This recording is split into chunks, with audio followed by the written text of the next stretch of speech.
Hola, sí se escucha. Buenas tardes, profe. Hola. Bueno, ya estamos.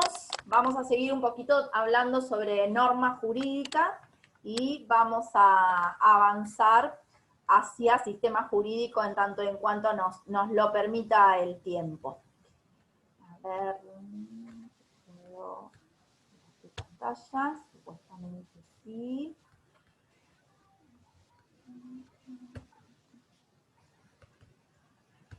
¿Se ve la pantalla? Sí, se ve. Sí, se ve perfecto. Bien, perfecto. Bueno, ¿se acuerdan que la semana pasada habíamos hablado de norma jurídica? Habíamos arrancado este capítulo de la sintaxis. Habíamos dicho que todo lo que es sintaxis va a abarcar tanto norma jurídica como sistema y también conceptos básicos del derecho. Recuerden que vamos a tener la evaluación al terminar sistema. Concepto lo vamos a dejar aparte para que no se haga tan larga, tan extensa este módulo y por lo tanto también la próxima evaluación, ¿sí? Y se acuerdan que habíamos trabajado dos modelos básicos de normas. Uno que es este, es decir, el de von Wright. ¿Se acuerdan que von Wright distingue dos tipos de normas?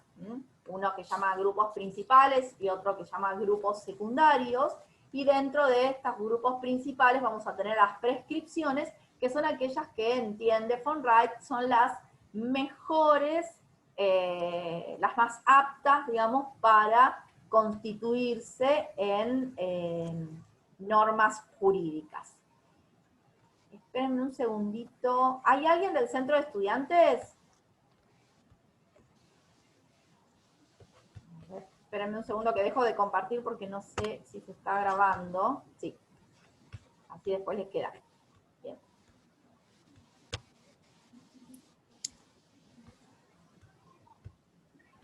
Ahí vuelvo, ¿eh? Bueno, listo.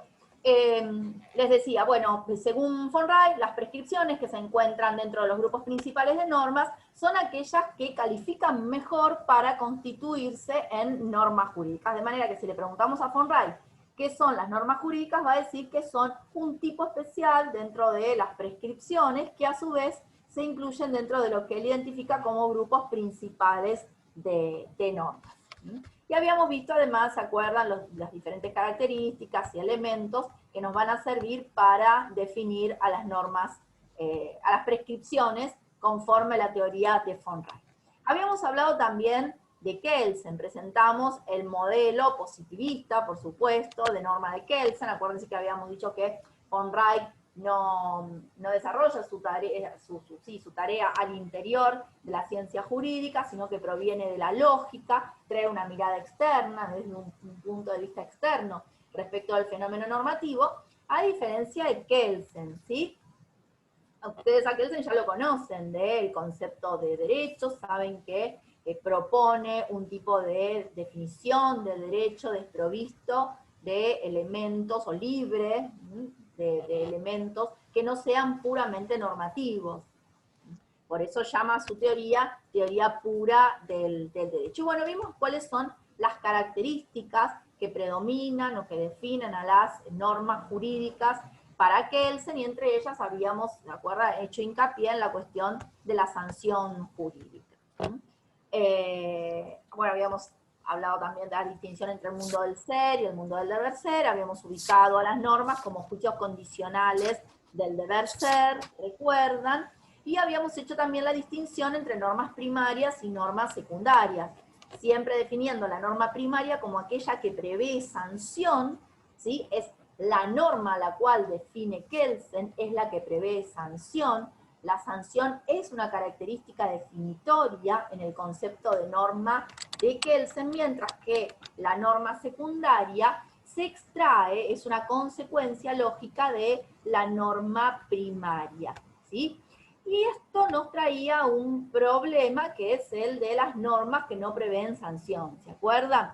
Que para Kelsen serían normas incompletas, es decir, todas aquellas enunciaciones que habitualmente dentro de los sistemas jurídicos se consideran normas pero que no prevén una sanción en su consecuente, porque recuerden que Kelsen define a la norma como un juicio hipotético, es decir, como un juicio condicional, esto es, enlaza un antecedente con un consecuente, y ese consecuente es una sanción, de manera que para Kelsen, todas aquellas normas que se encuentran, lo que llamamos habitualmente normas, que se encuentran al interior de un sistema jurídico, pero que no prevén sanción, no serían estrictamente normas jurídicas, sino que serían normas incompletas, es decir, formarían parte de otras normas completas que en definitiva sí previeran sanción. Y un poco ahí habíamos quedado, habíamos hecho una enunciación rápida del modelo de Hart y algo sobre Dworkin, y hasta ahí habíamos llegado, de manera que tendríamos que retomar más o menos desde por acá. Antes de avanzar, ¿hay alguna duda? ¿Alguien quiere plantear algo? ¿Quiere hacer alguna consulta de lo que charlamos la semana pasada? ¿Quieren aprovechar o avanzamos? ¿Dudas? Ninguna. ¿Está todo re claro o están todos leyendo político? O no sé, civil 1, no sé, metodología. Bueno, ¿qué es lo que pasa con Hart? A Hart lo vamos a, si ustedes leen el texto del profesor Nino, ¿sí? Van a ver que Nino no trata autónomamente el modelo de normas de Hart, sino que lo hace a partir de las críticas que dirige a Kelsen, ¿sí? ¿Cuáles son las críticas que dirige Kelsen a Hart? Una tiene que ver con la enunciación de la norma primaria, la idea de que las normas no se dirigen a los súbditos o a los ciudadanos, ¿se acuerdan que la semana pasada lo hablamos? Lo pueden ver en el video, sino que se dirigirían al juez. Cuando vemos la enunciación de la norma que dice, si ocurre el delito D, debe ser la sanción S, conforme la propuesta de Kelsen, ese deber ser va dirigido no al ciudadano, sino al juez, que es el que aplica la sanción. De hecho, por eso dijimos que de allí se extrae una norma secundaria que sería se debe no de, es decir, se debe no cometer el acto enunciado en el antecedente de la norma. Eso es lo que en definitiva va a interpretar el ciudadano.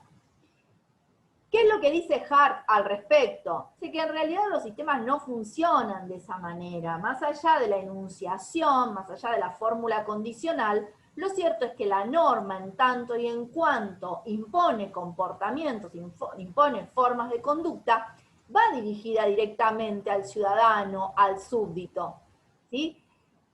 Porque dice, si no, en definitiva, ¿a qué tipo de hombre, a qué tipo de persona se dirige? ¿Al hombre malo? Se pregunta Nino en el texto, siguiendo a Hart, ¿no? Aquel en que en definitiva le va a caer la sanción una vez que haya violado la norma, es decir, que se haya dado el antecedente de la norma. Dice, pero se olvida esta postura, se olvida esta teoría, de aquella persona buena que quiere ordenar rectamente su conducta. Y para eso necesita saber cuál es la norma, qué es lo que se le impone, cuál es la conducta que se espera que realice y cuál es la que se espera que no realice. Entonces esta sería la primera cuestión, la primera interrogación que dirige Hart a la postura de Kelsen.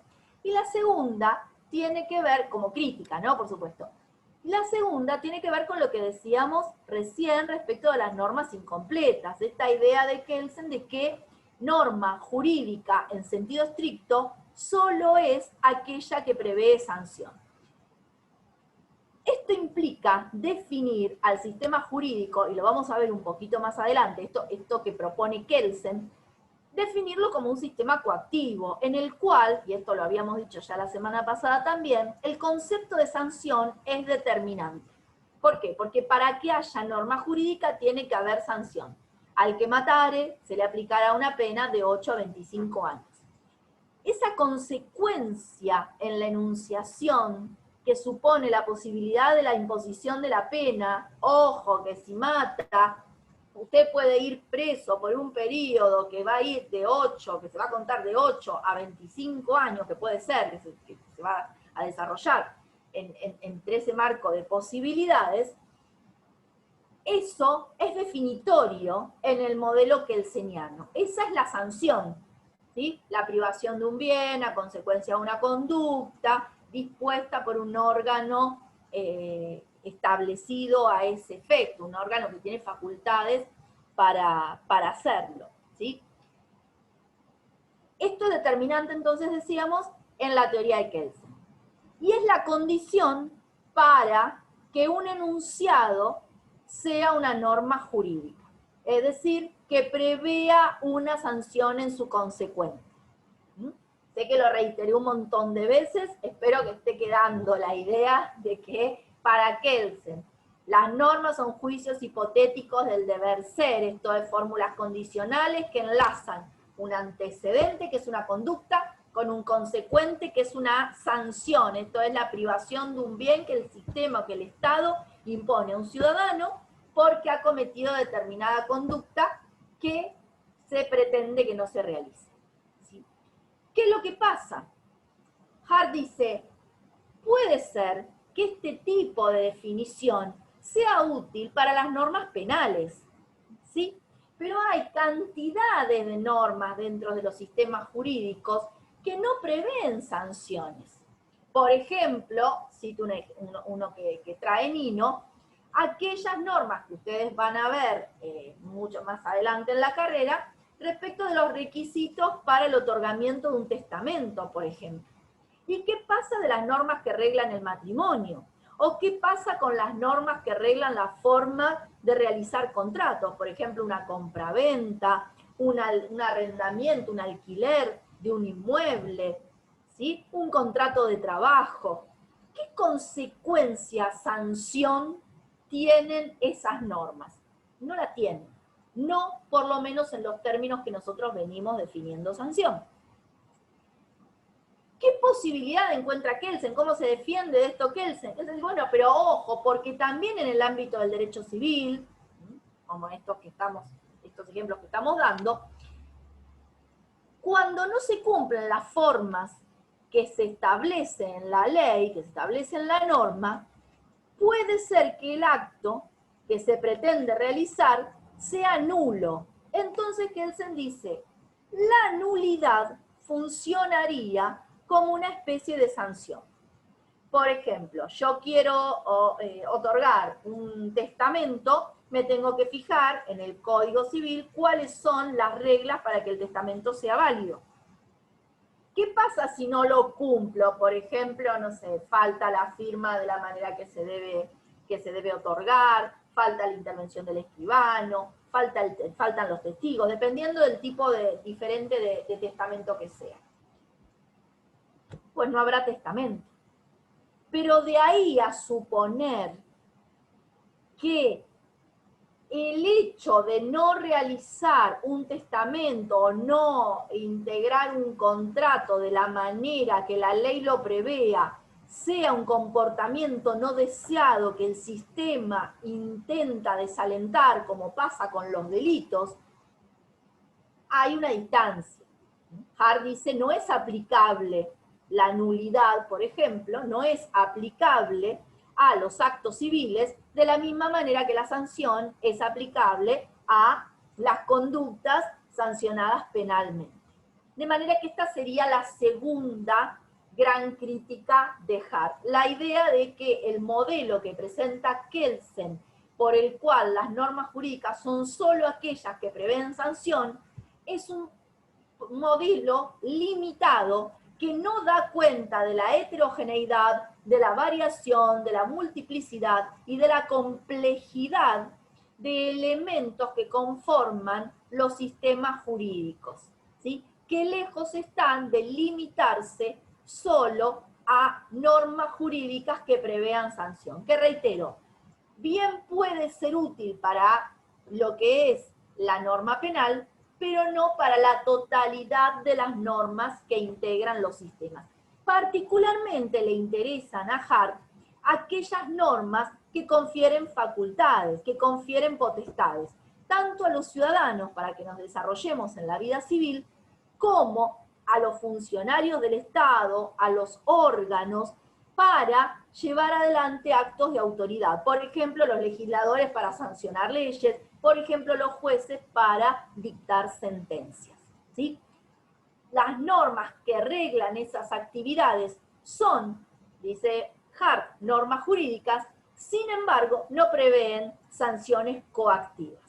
No obstante lo cual, de todas maneras, Hart también entiende que el concepto de sanción es un concepto importante.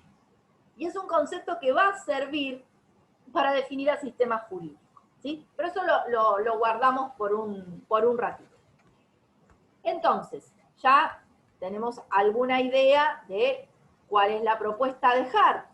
Si para Kelsen el sistema jurídico, si para Kelsen las normas son solo aquellas que prevén sanción, y Hart dice que ese es un modelo limitado, un modelo simple, y lo critica, va a proponer entonces una postura, un modelo superador. Ese modelo superador es un modelo complejo, según el cual el derecho se integra por reglas primarias, esto es, las reglas que imponen obligaciones a los ciudadanos, ¿sí? Y que se van a dirigir, a diferencia de lo que dice Kelsen, que se dirige al juez, en este caso, Hart lo que dice es que las normas que prevén o que imponen obligaciones se van a dirigir tanto a los funcionarios, prescribiendo la aplicación de sanciones cuando no se cumplan esas obligaciones, ¿sí? Como también a los súbditos, a los ciudadanos, para que conozcamos cuáles son nuestras obligaciones y actuemos en consecuencia de ellas. Entonces hay un doble juego, hay una doble dirección, no solamente al juez, bueno, usted quédese ahí esperando y cuando encuentren a alguien que haya incumplido la norma, lo sancionan. No, no. Señor juez, si alguien incumple la norma, usted tiene la posibilidad de tiene el deber de sancionarlo, el deber ser de sancionarlo. Señores y señoras ciudadanos y ciudadanas, súbditos y súbditas, ustedes deben conocer cuáles son los comportamientos debidos, es decir, deben saber cuáles son sus obligaciones. Por ejemplo, no matar. Porque si no la cumple, entonces va a sufrir una sanción. De manera que tanto funcionarios jueces, como ciudadanos y ciudadanas, conocemos el contenido de estas normas que serían primarias. Y recuerden, les había dicho la semana pasada, que por una cuestión de origen teórico, Hart va a expresarse en términos de reglas. Cuando hablamos de Hart hablamos de reglas, cuando hablamos de Kelsen hablamos de normas. Estamos refiriendo al mismo concepto, a la misma entidad teórica y conceptual. Sin embargo, como son de tradición diferente, utilizan diferente terminología. Kelsen, el sistema continental europeo, mientras que Dworkin, Hart, al igual que Dworkin, provienen del sistema anglosajón y el concepto que van a utilizar es el de regla. Pero estamos hablando de los mismos elementos. Ahora bien, habíamos dicho que Hart entiende que el modelo de Kelsen es un modelo simple, es un modelo limitado, criticable, al que hay que superar, que no da cuenta de la complejidad del entramado jurídico. Entonces, obviamente, junto con las reglas primarias va a encontrar algo más. Que no hay solo reglas primarias de obligación, es decir, reglas que prevean sanción, sino que hay otras reglas que no prevén sanción. Y a estas las va a llamar reglas secundarias. Y también van a integrar, según Hart, el sistema jurídico. Y dentro de las reglas primarias va a identificar tres tipos: las reglas de reconocimiento, las reglas de cambio y las reglas de adjudicación. Las reglas de reconocimiento, acá lo están viendo en la filmina, son aquellas que nos van a permitir identificar cuáles son las normas que forman parte del sistema. Y lo vamos a guardar también para cuando dentro de un rato hablemos de sistema jurídico, nos va a servir la regla de reconocimiento como un criterio de identificación del derecho, es decir, nos va a servir para saber cuándo estamos frente a un determinado sistema jurídico. Va a ser un criterio de pertenencia de las normas al sistema, un criterio de validez de las normas, y también va a ser un criterio de individualización de sistemas, de identificación. Esto en unos minutitos lo vamos a retomar. Además de las reglas de reconocimiento, que son aquellas que nos permiten saber cuáles son las normas que forman parte del sistema, nos permiten identificar, detectar las normas al interior de un sistema, o las reglas al interior de un sistema, vamos a tener también las reglas de cambio. Las reglas de cambio son aquellas que permiten el dinamismo, la modificación, la actualización del sistema jurídico. Son las que establecen los modos, los procedimientos de creación de las normas, de modificación, de derogación, referidas al resto de las reglas. El sistema en sí mismo establece cuáles son las formas aptas, las formas válidas de producción normativa. Y esas formas válidas de producción normativa se expresan a través de normas también. ¿Cómo sabemos si una norma emanada del Congreso es una norma válida? Pues tenemos que ir a ver a la Constitución el proceso de formación de las leyes para ver si se ha respetado. Vieron que últimamente se ha discutido mucho respecto al sistema virtual, que cómo va a ser la votación, si se puede hacer a distancia, si no. Se está hablando de esto, de las reglas que hacen a la validez de la producción de las normas. Cuando se discute acerca del quórum, por ejemplo, ¿qué es el quórum? Es un requisito para que la sesión en la cual se va a tratar, se va a debatir sobre una futura ley, sea válida, sea legítima. ¿Dónde vamos a ir a buscar entonces ese tipo de información? A las reglas de cambio. Son las que nos van a decir cómo se crea, cómo se modifica, cómo se derogan las normas que integran el sistema. Y finalmente tenemos las reglas de adjudicación, son ellas que refieren a algo que mencionábamos hace un rato, a las facultades, ¿sí? Son aquellas que otorgan competencias, tanto a los ciudadanos en forma particular para que otorguen actos válidos en la vida civil, como a los funcionarios, otorgan competencias específicas a los funcionarios, por ejemplo, a los jueces. ¿Para qué? Para dictar sentencia, para resolver los casos. Esas reglas se llaman de adjudicación, son aquellas que otorgan entonces ciertas potestades, ciertas facultades específicas, es decir, otorgan en definitiva poder. Esto sería básicamente el modelo de Hart. Esto es lo que él entiende que integraría o conformaría el universo de las reglas, que como ven va mucho más allá de la mera enunciación de reglas primarias que enlacen un antecedente con un consecuente sanción. Da cuenta de mayor heterogeneidad, de normas que tienden a dinamizar y a modificar el sistema, lo cual nos da la idea de una actividad, un dinamismo al interior de los modelos jurídicos, que el modelo puramente lógico, que define las reglas, las normas, perdón, como fórmulas condicionales, no llega a explicar, a definir. Ahora bien, ¿cómo define las reglas que integran los sistemas jurídicos Hart? Porque ya sabemos que para Kelsen las normas son juicios condicionales del deber ser, ¿se acuerdan? Hoy lo dije varias veces, y lo tienen en los textos también. Para Hart, en cambio, las reglas tienen origen en la costumbre, tienen origen consuetudinario. Las reglas jurídicas son en sus orígenes reglas sociales. Esto tiene que ver con la idea de que el sistema jurídico, que es algo que lo vamos a ver dentro de un ratito, es una forma de sistema coactivo, es una especie de sistema coactivo, porque igualmente, más allá de que no todas las normas que lo integran prevén sanción, de todas maneras, igualmente, el concepto de sanción sigue siendo un concepto determinante que me permite distinguir al sistema jurídico de otros sistemas. Y como les decía, hay otros sistemas también, y otros sistemas que también son coactivos, como el sistema religioso, como el sistema moral, como la costumbre, el sistema social. Entonces, ¿qué es lo que dice Hart? Las reglas jurídicas son, en sus orígenes, reglas sociales.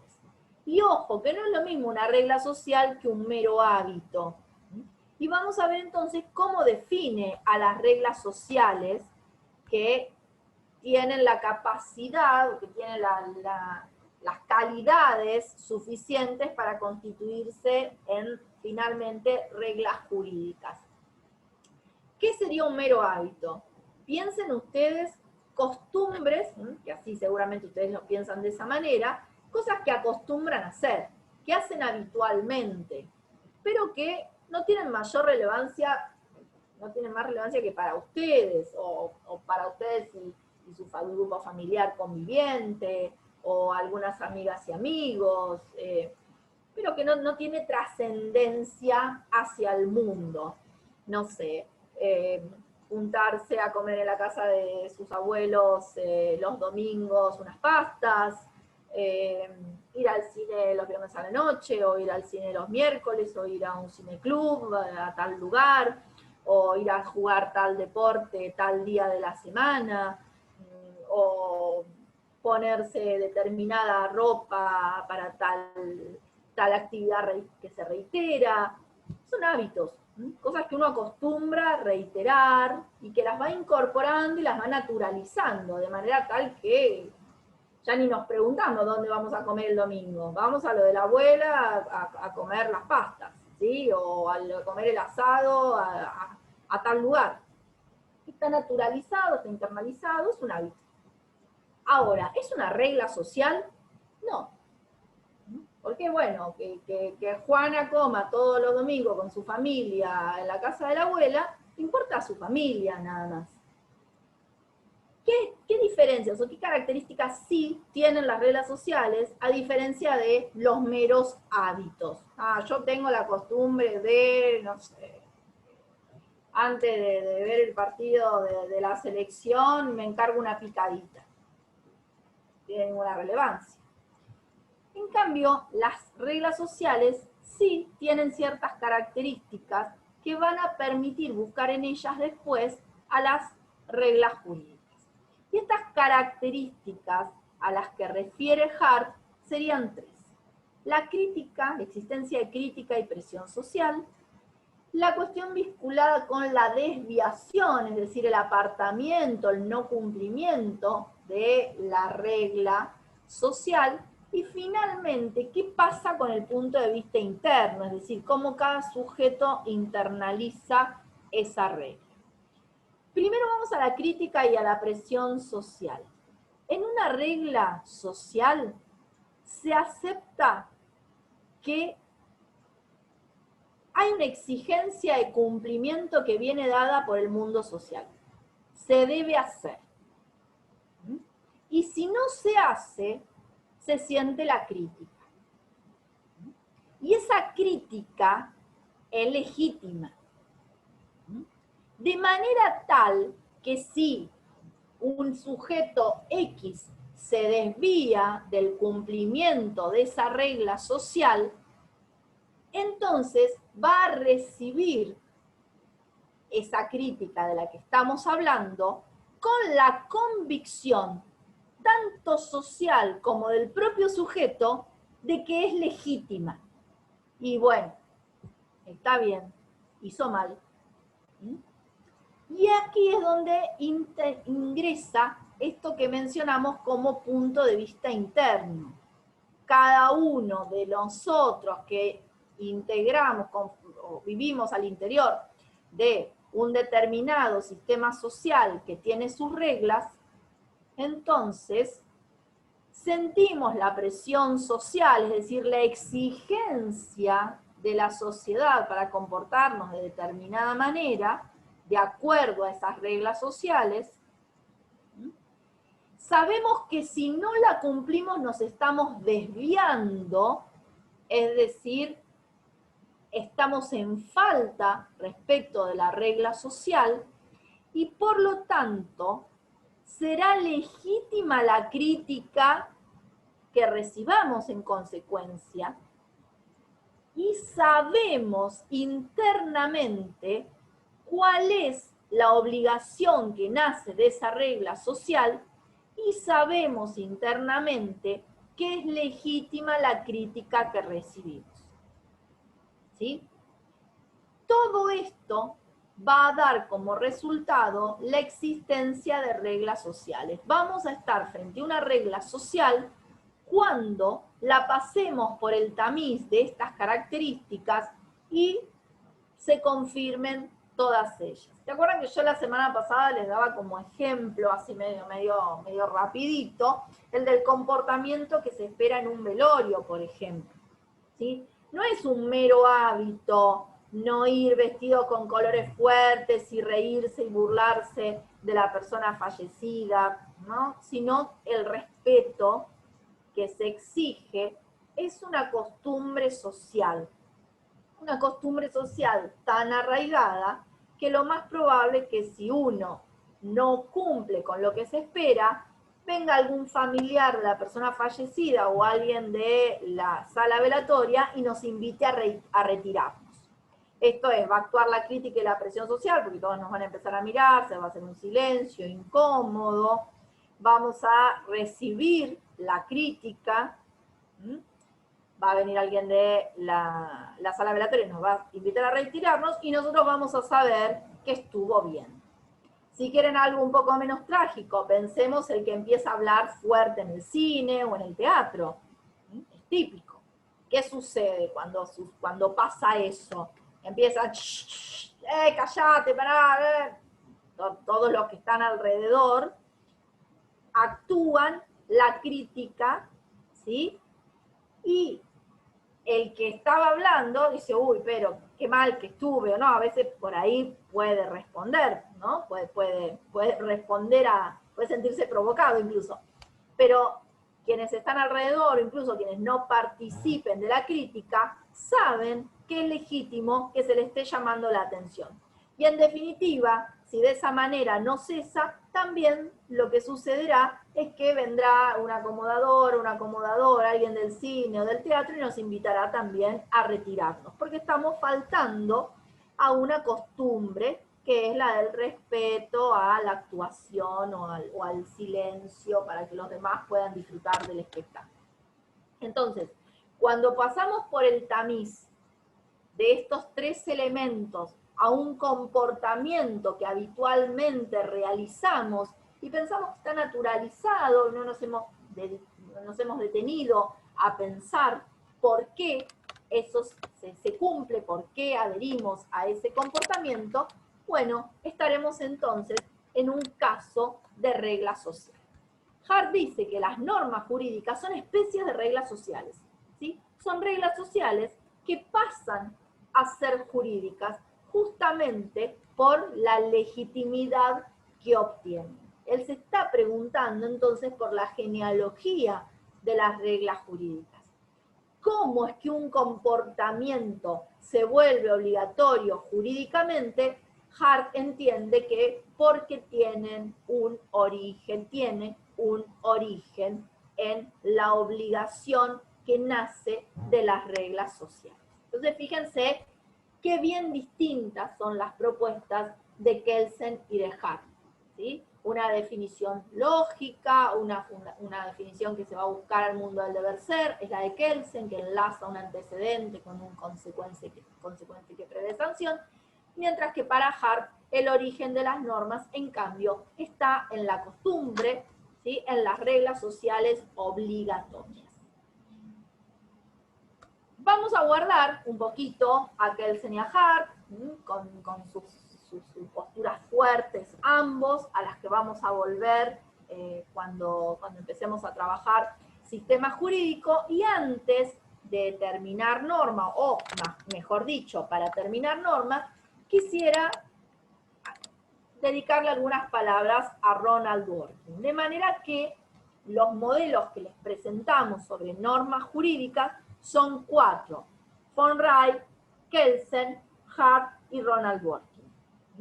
Vamos a ver si la semana que viene o en la clase de preguntas del jueves podemos hacer un cuadrito comparativo, lo que vamos charlando en la clase justamente acerca de las identidades y las diferencias que podemos encontrar entre uno y otro, porque van a ver que son totalmente disímiles, ¿no? O sea, Von Wright, que hace una clasificación de normas posibles que hay en el mundo, extrae una, prescripciones, enumera taxativamente cuáles son los elementos de cada una, y dice, esta es la norma jurídica. Kelsen, que dice, no, en realidad es una fórmula condicional que se reconduce a la sanción, si no hay sanción no hay norma.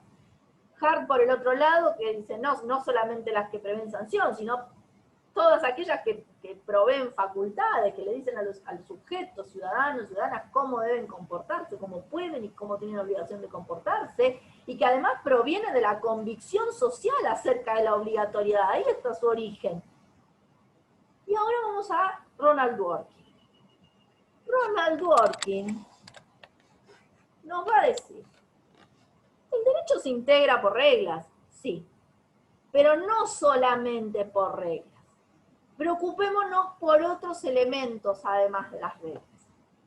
¿Qué otros elementos son los que va a sumar Dworkin al derecho? Los principios. Para Dworkin el derecho, si les preguntamos o si alguien les pregunta cómo se integra el derecho para Dworkin, por reglas y principios. ¿Cómo se integra el derecho para Von Wright? Por prescripciones. ¿Cómo se integra el derecho para Kelsen? Por normas que prevén sanción, por normas coactivas.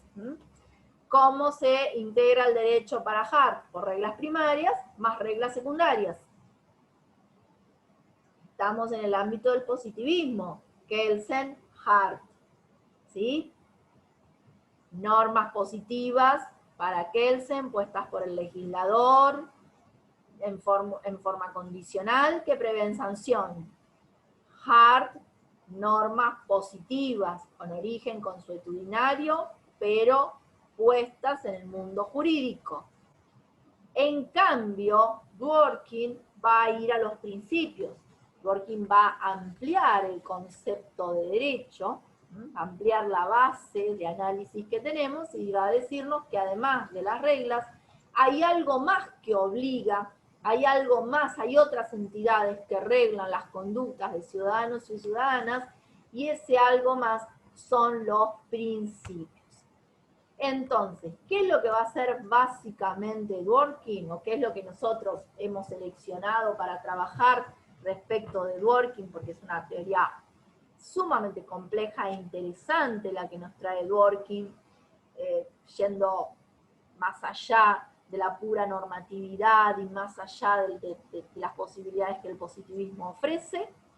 Recuerden que Dworkin es un post-positivista o un neo y un naturalista, con lo cual para él, acá, a ver, con él salimos de la tesis de la separación conceptual entre el derecho y la moral y vamos a la identificación entre el derecho y la moral. Y aquí está el ejemplo. El derecho para Dworkin se integra de reglas, pero también de principios morales. ¿Qué son los principios para Dworkin? Pues son pautas morales, pero son pautas morales que están presentes al interior del sistema en actos de autoridad pasada. No es fruto o no están ubicadas en la moral crítica del juez. No es lo que el juez cree que es bueno o que es malo, sino que podemos encontrar los principios en actos de decisión pasados dentro del sistema. Tengan en cuenta que al provenir del mundo anglosajón, Dworkin además era americano, el modelo americano otorga mucha relevancia al precedente, es decir, a la jurisprudencia. De manera que podemos entender por qué la idea que él trae respecto de que los principios están al interior del sistema y que los podemos encontrar en actos de autoridad pasada. ¿Cuáles son esos actos de autoridad pasada? Actos de decisión, sentencias. Lo que va a buscar Dworkin no es la decisión en sí, el resultado, sino cuál es el principio que en ese caso se utilizó para resolverlo. Cuando se habla del precedente, ustedes lo habrán escuchado, habrán visto películas, ¿no? Cuando, no sé, por ejemplo, Roe versus Wade, no es la solución lo que se extrae, lo que se utiliza, lo que se copia, sino el principio que se utilizó para llegar a esa decisión. Y el principio funciona como una norma, de la misma manera. Y es más, cuando le preguntan a Dworkin si los principios obligan más o diferente que las normas, no, los principios obligan igual que las reglas. Otorga la misma importancia a los principios que las reglas. Y hablando de eso, de importancia, vamos a ver cómo distingue a los principios de las reglas. Esto lo tienen ustedes en los textos, pero lo vamos a repasar. Entiende que hay básicamente dos diferencias entre principios y reglas. Una que vamos a denominar diferencia funcional, y otra que vamos a denominar diferencia lógica. La diferencia funcional refiere a que los principios tienen una dimensión que las reglas no tienen, que es el peso o la importancia. Nosotros de una norma, de una regla, no podemos decir que es más importante que otra. Lo que vamos a poder decir es que se aplica o que no se aplica. ¿Sí? En cambio, de los principios, sí podemos evaluar cuánto más relevante es para un caso concreto un principio que otro. Y esto se hace, fíjense que ahí se los pusimos, a través de la ponderación. Es como pesar los principios, evaluar los principios en juego, aquellos que tenemos como candidatos para resolver un caso. En cambio, las normas no. Las normas se aplican o no se aplican, ahora vamos a ver, y eso nos va a dar otro tipo de diferencia, que es la diferencia lógica. ¿Sí? Es una dimensión que las reglas no tienen. Está ausente la dimensión del peso en las reglas. Si dos normas, acá se los pusimos también, o reglas, entran en conflicto en relación a un caso, se aplicará una necesariamente y la otra no. No hay nada que cotejar, que pensar, que mensurar, que medir, que pesar. No se hace lo que se llama ponderación. En cambio, los principios sí. En un caso concreto, habrá que analizar si prima la autonomía o si prima la calidad de vida. Supongamos una persona que está solicitando que se la desconecte de un soporte vital. Los grandes problemas, los grandes casos, ¿sí? Nosotros solemos trabajar todos los años, seguramente este año se los vamos a dar también para que vean cómo funciona esto. Un caso muy emblemático de la Corte Suprema, Saguirí, es un caso de 1980, en el cual se solicitaba un matrimonio, una pareja, solicitaba en representación de uno de sus hijos menores, un hijo menor de edad, iba pronto a cumplir los 18 años, que se le permitiera una ablación para un trasplante en favor de otro hijo. Y la ley no lo permitía, la ley de trasplantes no permitía la ablación de menores de 18 años. Entonces la cuestión llegó litigiosamente hasta la Corte, y ahí lo que hizo la Corte fue ponderar. Pesó, midió, evaluó el peso específico de los principios en juego en ese caso concreto. La salud, la expectativa de vida versus la autonomía. Y vamos a ver, en ese caso se lo subo en estos días para que puedan comprender cómo funciona esta forma de evaluación a la que llamamos ponderación. Resolvió conforme consideró cuál era el principio que primaba en el caso. Esto quiere decir que otro principio, por ejemplo, en este caso, supongamos que vence la autonomía de la voluntad. Eso quiere decir que si está en competencia, en este caso con el principio de la salud, por ejemplo, para todos los casos ya queda establecido que prima el principio de autonomía por sobre el principio de preservación de la salud, o viceversa, supongamos que la Corte o el tribunal que sea decide que prima el principio de preservación de la salud por sobre la autonomía, ¿significa que a partir de ahora ya se establece una gradación jerárquica entre principios?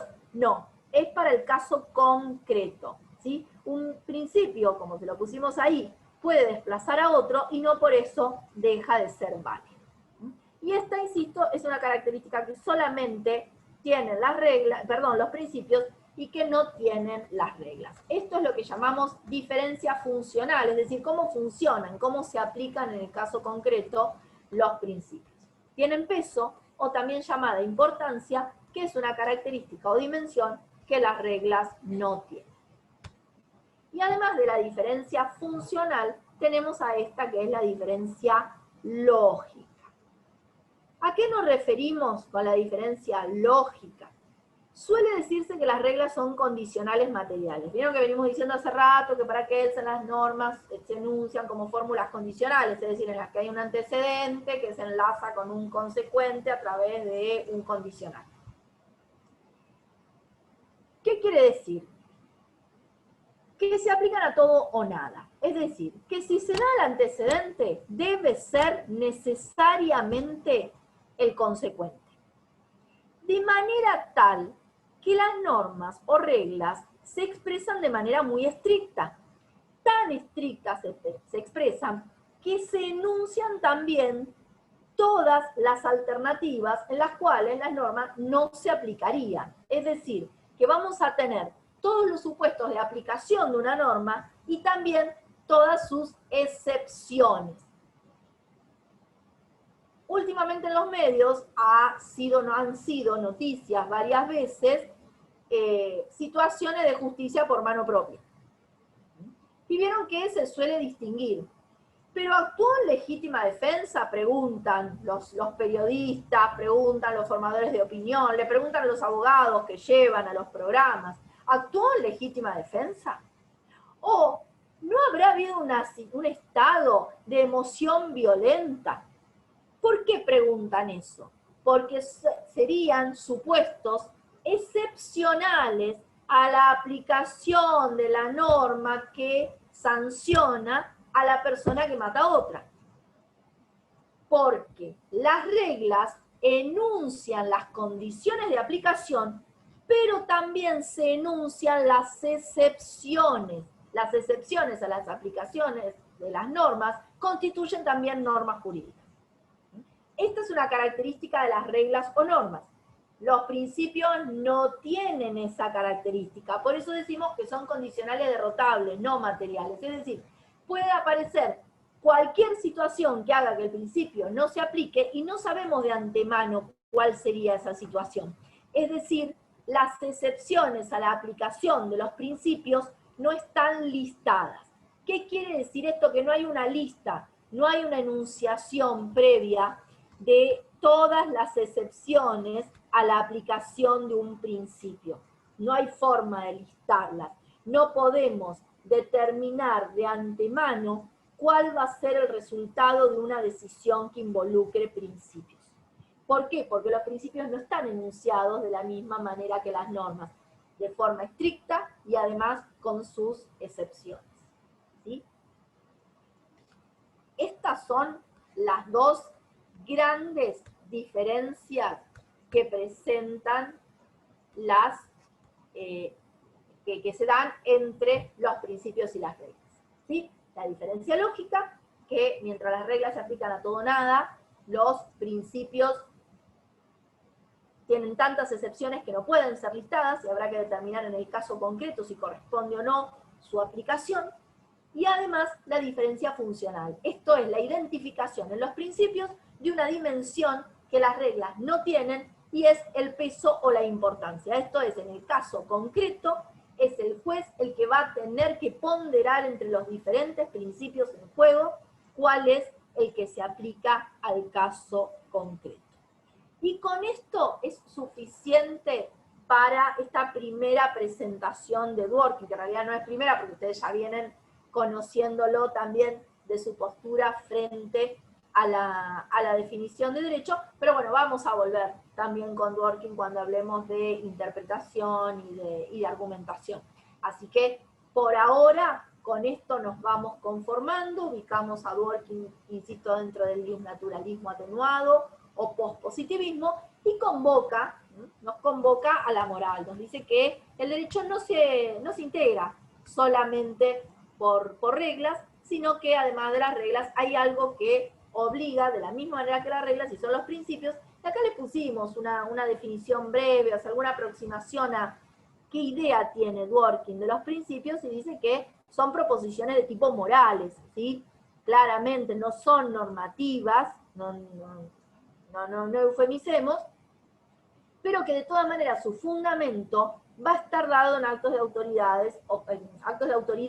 oficiales, oficializados también en el pasado, ¿sí? Esto es decisiones, sentencias, ¿sí? Actos de autoridad dentro del sistema mismo, y le pusimos esta aclaración respecto de que no pertenecen a la moral crítica de los jueces. Esto tiene que ver con lo que veíamos en el segundo bloque, cuando hablamos de conceptos de derecho, las dificultades para determinar la verdad de las proposiciones morales, ¿sí? Imagínense si quedara librado a la moral crítica del juez, ¿sí? ¿Cómo podríamos validar esos razonamientos jurídicos? ¿Sí? Con esto estaríamos terminando normas. Las escucho, preguntas, inquietudes al respecto. Nada. Sí, buenas tardes, profe. Una consulta quería hacerle. Una de las siguientes. En caso de entra un delincuente y el hombre de la casa o la mujer asesinan adentro de su domicilio o en el patio, ¿eso es defensa propia? No, y hay que ver todos los elementos. No te puedo decir. Eso depende del caso, porque ahí vas a tener un problema de prueba. No sé si un problema, pero bueno, hay que determinar cómo fue la dinámica de los hechos. Ah, bien, bien. La legítima defensa implica que tiene que haber una amenaza que tiene que ser actual para el sujeto que se está defendiendo. Puede actuar en defensa de sus propios derechos o también en defensa de derechos de terceros. Tal y como vos lo estás planteando al caso, tiene que ver mucho con cómo se lo suele presentar en los medios, ¿no? Veo que viene por ahí, por esto, bueno, pero si estaba dentro de la casa, ¿por qué? Porque el domicilio es un lugar que el sistema protege. Se supone que si alguien entra a la morada de otro, no es para nada bueno, ¿no? Bien. Si vos querés ir de visita a algún lado, tocas el timbre, no te metés por la ventana. Totalmente. Rompés la puerta. Pero habría que ver en el caso concreto que con qué prueba cuenta el juzgador en ese caso. Bárbaro. No hay una a priori. Bien, bien, bien. Esa es mi consulta. Gracias, profe. No, por favor. A ver, tengo acá algunas preguntas en el chat. A ver si alguna pregunta, profe, todavía no me entregaron. Mariela, vos preguntaste recién, ¿no tenés el resultado del práctico 1? No me llegó. Hacé una cosa, Mariela, mandámelo a mi correo electrónico, porque evidentemente no te lo ha tomado, no está en el sistema entonces, porque no tenemos ninguno sin corregir, ¿eh? Ah, mira. Bueno, justo te iba a decir lo mismo, hay un montón de compañeros en el grupo de WhatsApp que todavía le faltan la nota, y amigas mías que también no le llegó la nota del primer TP. ¿Del 1? Sí.